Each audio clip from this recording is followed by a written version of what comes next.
1960년 10월 4일 저녁 보스턴에서 필라델피아로 향하는 이스턴항공 375편은 기장이었던 피치를 포함한 탑승자 72명을 태운 채 활주로에서 이륙했습니다. 비행기가 지상에서 36m쯤 떠올랐을 때 정체를 알 수 없는 검은 구름이 순식간에 기체 엔진 속으로 빨려 들어갑니다. 1번 엔진은 완전히 기능을 잃고 조종사는 재빠르게 2번과 4번 엔진을 차단했지만 이미 손상되었고 동력을 잃어버리고 맙니다. 기체는 점점 속도가 느려지며 보스턴 항구로 거의 수직으로 떨어지게 됩니다. 결국 승객 67명, 승무원 5명 중에 조종사와 부조종사를 포함해 62명이 사망하는 불행한 사고가 일어나고 맙니다. 비행기 추락의 원인과 사망 원인을 파악하기 위해 대대적인 조사가 시작되었습니다. 비행기의 부서진 조각들은 보스턴 항구에서 인근의 창고로 옮겨져 다시 맞추는 작업이 진행되었죠. 초기에 제기된 원인은 엔진 추진기의 구조적인 결함과 사고 당시의 조종사의 조종 미숙이었습니다. 공교롭게도 몇 주 전에 동일한 추진기를 가진 비행기가 추락하는 사고가 일어났기 때문이죠. 하지만 그 사고는 시속 260마일 이상 비행했을 때 발생했으며 이를 방지하기 위해 이후에는 기체의 속도 제한이 조정되었기 때문에 구조적인 오작동은 원인에서 배제되었습니다. 그런데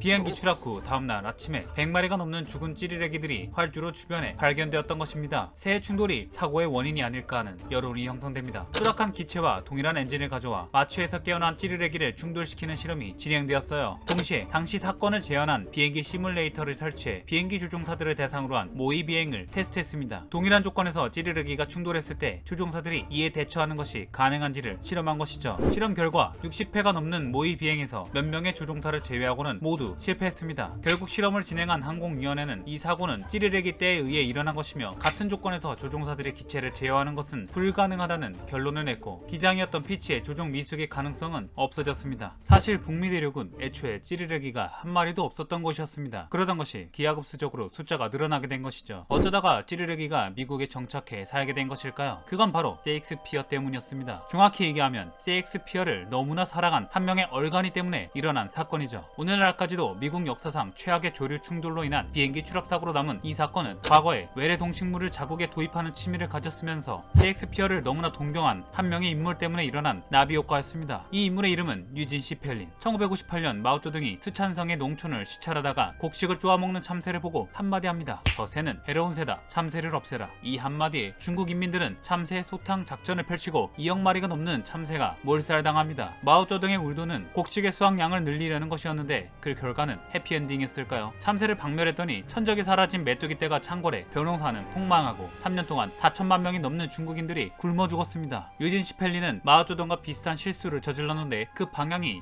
정반대였습니다. 무슨 뜻이냐고요? 자기 나라의 새를 죽인 게 아니라 다른 나라의 새를 자기 나라에 풀어준 것이죠. 지금까지도 미국인들에게 괴로움을 주는 이 자연재해는 시펠린의 엉뚱한 두 가지 취미의 콜라보의 결과였습니다. 돈도 많고 여가 시간도 남아 돌면 권태를 못 이기고 희한한 취미를 즐기는 분들이 간혹 있어요. 뉴욕에 사는 제약업자로서 부유층이었던 시펠린도 마찬가지였습니다. 그는 뉴욕에 본부가 있는 미국 순화협회 회장이자 셰익스피어의 열렬한 팬이었습니다. 이 두 가지 취미가 재앙의 시작이었습니다. 일단 순화협회에 대해서 간단하게 설명할게요. 순화협회는 19세기 중반 프랑스의 어떤 이론에 기반을 둔 단체입니다. 그들의 목적은 외래 동식물종을 자국에 들여와 적응시키는 것이었습니다. 물론 이들의 의도에 악의는 없었습니다. 돈 많은 인간들이 좋은 일을 하기 위해 자발적으로 모인 단체였습니다. 오히려 세상을 더 아름답게 하는 게 이들의 목표였죠. 오늘날에는 외래종의 수입이 토착종의 생존을 위협하고 생태계를 파괴할 수 있다는 사실이 상식이지만 당시에는 이에 대해 무지했죠. 문제는 시펠린이 미국 순화협회 회장이었다는 점이에요. 어떤 동식물을 미국에 들여와야 세상이 더 아름다워질까 고민에 빠진 시펠린. 1890년 시펠린은 찌르레기만 보면 그를 욕할 만큼 지금까지도 미국인들에게서 비난을 받는 기가 막힌 아이디어를 떠올립니다. 바로 셰익스피어의 작품에 언급된 모든 새들을 미국에 풀어놓는 것이었죠. 그렇게 되면 미국인들이 셰익스피어의 작품을 더욱 생경하게 느낄 수 있을 거라고 믿은 겁니다. 시펠린이 필두로 해 미국 순화협회가 목표로 삼은 새는 셰익스피어 작품 속 60여 종의 새들이었습니다. 몇 가지만 소개하고 넘어갈게요. 맥베스 2막 2장에 등장하는 올빼미, 로미오와 줄리엣에 등장하는 종달새, 헨리 6세와 리차드 2세 등 다수의 작품에 등장하는 펠리칸, 햄릿에 매에 이르기까지 다양합니다. 하지만 수십 종에 이르는 수많은 새들이 미국에 적응하지 못하고 몇 년이 채 못 되어 죽고 맙니다. 여기까지 하고 포기했으면 그의 이름이 역사에 길이 남는 일은 없었을 텐데 그는 포기를 모르는 집념의 남자였습니다. 1890년 3월 6일에 60마리의 찌르레기를 뉴욕 센트럴파크에 풀어놓습니다. 1년 후에는 추가로 40마리를 풀어놓았죠. 찌르레기가 농작물을 다 먹어치우는 바람에 피해를 보는 농민이나 산책하다가 찌르레기가 싼 똥에 맞은 사람들이 들으면 열받을 텐데 찌르레기가 세익스피어의 작품에 등장한 건 딱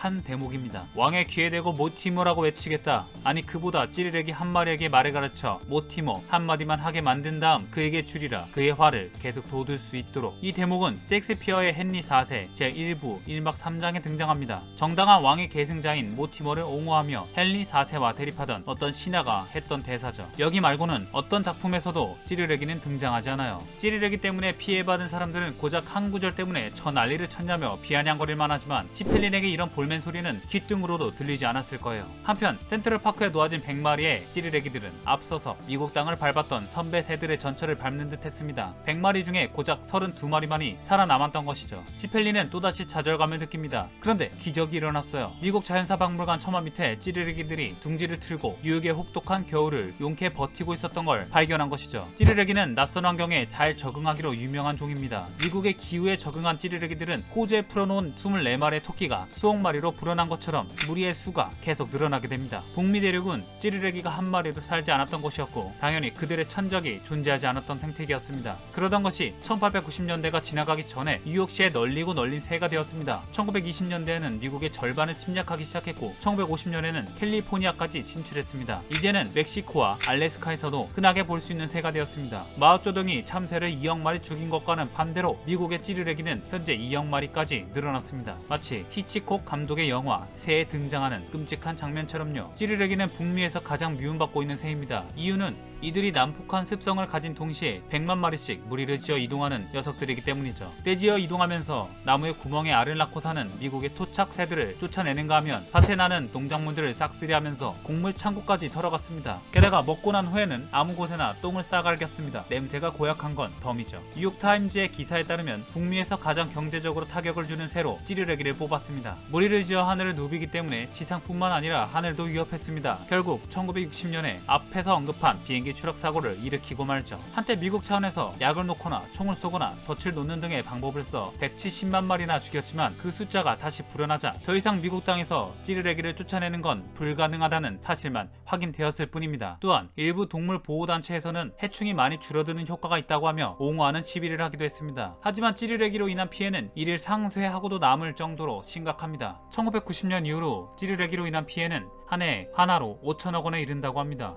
유진 시펠린과 찌르레기에 관한 이 이야기는 취미도 경우에 따라서는 엄청난 재앙을 일으킬 수 있구나를 깨닫게 해줍니다.